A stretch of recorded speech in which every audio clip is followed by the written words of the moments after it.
Nous avons Laurent Chiambretto qui est avec nous. Bonsoir Laurent. Bonsoir.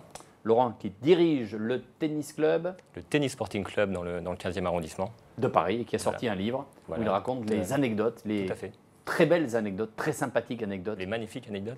De Roland Garros, effectivement. Ouais. Alors aujourd'hui, pas de grosses surprises, sauf peut-être pour le japonais Nishikori qui est tombé. Juste une petite chose, il semblait quand même très affaibli et blessé Nishikori.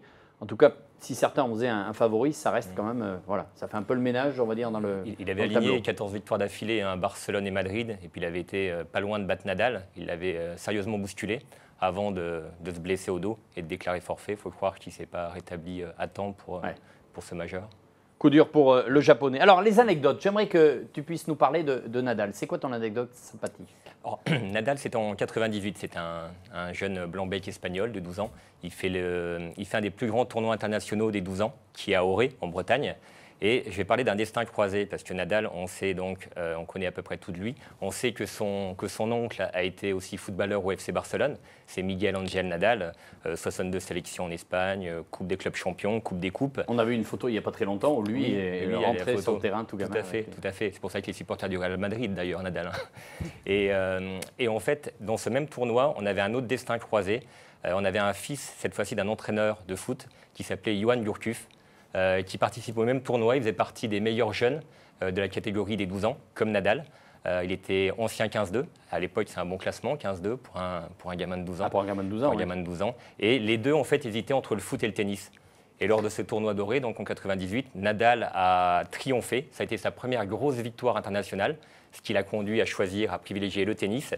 Et Gourcuff, il faut croire que ça n'a pas été le même résultat, puisqu'il s'est orienté vers le foot. Et comme ça, il a pu faire aussi une belle carrière. Qui n'est pas terminé. Qui n'est pas terminé. Puis se faire des potes comme Ribéry en équipe de France, c'est bien. Il est taquin, hein. Sur Djoko. Djoko, en fait, on sait que depuis, ça fait 2 ans qu'il vraiment sa grande priorité, c'est de gagner Roland Garros. Il y a 2 ans, il avait échoué dans une finale un peu saucissonnée en 2 jours. L'année dernière, il avait perdu 9-7 au 5e après 4h30, en ratant un smash, en touchant le filet, qui avait été un peu le tournant de la saison pour lui, puisque ça aurait pu le propulser en finale, en confirmant ce break-là. Donc, toute cette petite, comment pourrait-on dire ça, cette nervosité me rappelait un autre exemple de grande nervosité chez André Agassi. Un autre grand qui a eu du mal à gagner Roland aussi. Qui a eu beaucoup de mal à gagner Roland. Et d'ailleurs, il y a une belle photo de lui derrière. En 1990, c'était bel enchaînement. En 1990, donc c'était sa première finale de Grand Chelem contre Anders Gomez, l'équatorien. Donc Anders Gomez, un joueur en fin de carrière, qui était vraiment, pour lui, c'était vraiment la cerise sur le gâteau. Agassi était en plein essor. Pas favori de la quinzaine. Hein. Pas favori du tout. Et il s'est passé une tragédie, dont il a parlé dans son livre, une tragédie qui a bouleversé tous les foyers du monde. C'est que la veille de la finale, en se faisant un petit rinçage au niveau du shampoing, sa moumoute s'est décollée. Puisque, bien évidemment, pour ceux qui ne le savent pas, la belle tignasse blonde d'Agassi n'était en fait qu'une perruque. À cette époque-là? À cette époque-là, ouais. Ah voilà, ouais, il en a pas moi, je pensais qu'il ait eu des problèmes de calvitie après, oui, mais je pensais pas que... Attends. Là, tu es sûr à 100% qu'il nous dit « mettez-moi la photo en plein pot ». C'est l'autobiographie Open, c'est l'époque où il était en cuissard avec le short en jean, la tignasse blonde peroxydée. Et en fait, la veille de la finale, donc, la tignasse, la moumoute dorée, a bougé. A commencé à se décoller. A commencé à se décoller, et là, et puis à l'époque, c'était un vrai secret quand même, évidemment. C'est une rockstar chevelue, Image is Everything avec Nike, donc vous imaginez, Image is Everything, le mec chauve derrière. Et tu penses que ça l'a perturbé? Sa plus grande tragédie, il l'a dit, ça n'a pas été, on a toujours cru que sa finale perdue était sur le compte de la nervosité de sa première finale, mais il a avoué que cette nervosité, c'était surtout que sa perruque se décolle pendant le match et que devant des millions de téléspectateurs, il se retrouve sans un poil sur le caillou. Donc ça, c'est juste énorme, ça.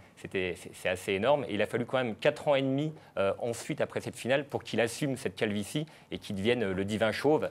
Et en même temps qu'il ait un nouveau contrat avec Gillette pour fêter tout ça. Mais c'est une anecdote qui est magnifique. Qui est juste génial. Génial, pardon.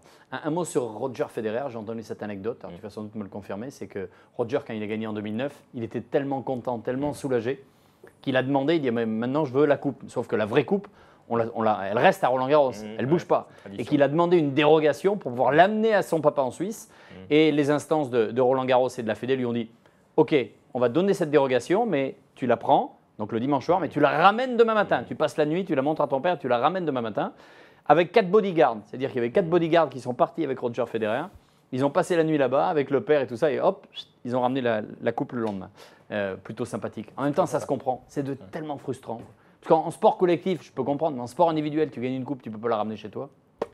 Puis bon, il l'a mérité. Après s'être fait freiner par Nadal pendant toutes ces années, il méritait bien de l'amener chez lui. Et alors, quand je vois à l'académie de Patrick Mouratoglou à Tiverval dans les Yvelines, le placard, la vitrine maintenant, avec tous les trophées depuis 2 ans de Serena Williams, ah non, c'est juste magnifique. Ouais. Tu as les trucs comme ça, tac, tac, tac, tac, tac, alignés, c'est juste, mais alors, au fin fond des Yvelines, dans ce petit club, entre guillemets, c'est juste magnifique. Serena, j'ai dit une statistique, depuis février 2012, c'est 53 victoires sur 55 matchs sur terre battue. Donc, on imagine que... Et tu as une anecdote sur elle et sa sœur, d'ailleurs. Oui, on ne sait pas encore si c'est une anecdote, une légende, parce que le père, Richard Williams, l'a beaucoup raconté, donc on ne sait pas si c'est vécu ou pas. En fait, donc, papa Williams est tranquille devant sa télé, on est chez lui, il a déjà 3 filles, il est marié, bon père de famille.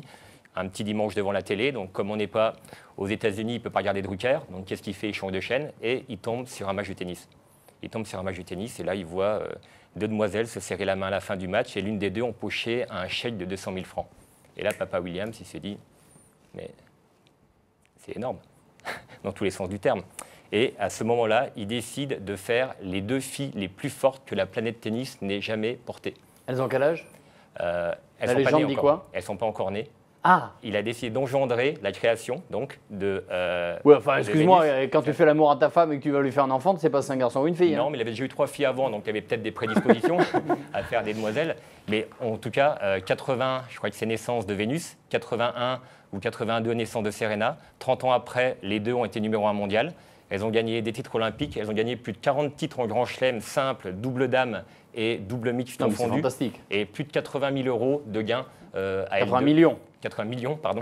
Ouais. 80 millions, donc jackpot pour le papa. Et ma foi, une histoire qui n'est pas très morale et pourtant qui se finit. Ouais, alors... le papa qui était particulier, parce que moi j'ai une autre anecdote sur les sœurs Williams qui est un petit peu personnelle, mais qui, quand même, qui mérite d'être racontée. Ça se passait à l'Académie Bollettieri, donc là où Serena Williams s'entraînait. À l'époque, c'était en 2000. Et il se trouvait que j'étais là-bas, que je faisais l'interprète pour les joueurs français francophones de l'Académie. Et un des jeunes pensionnaires m'a demandé, parce qu'il s'entraînait, il était en fait, comment on appelle ça, sparring partner de Serena, il m'a demandé s'il pouvait inviter Serena au cinéma le soir.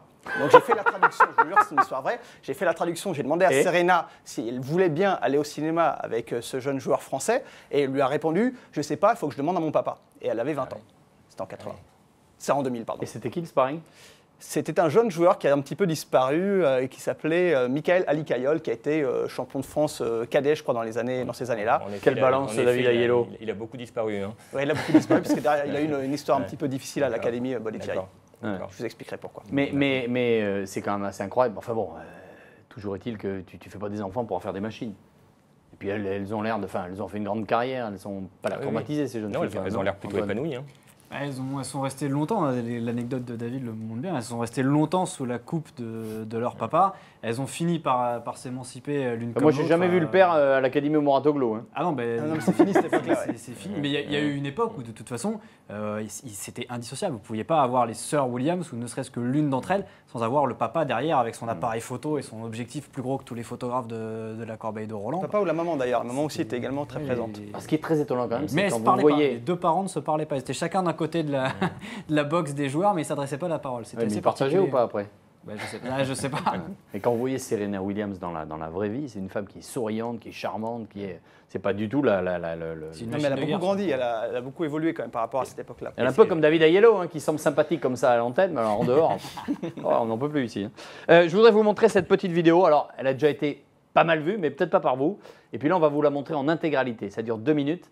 C'était juste cette battle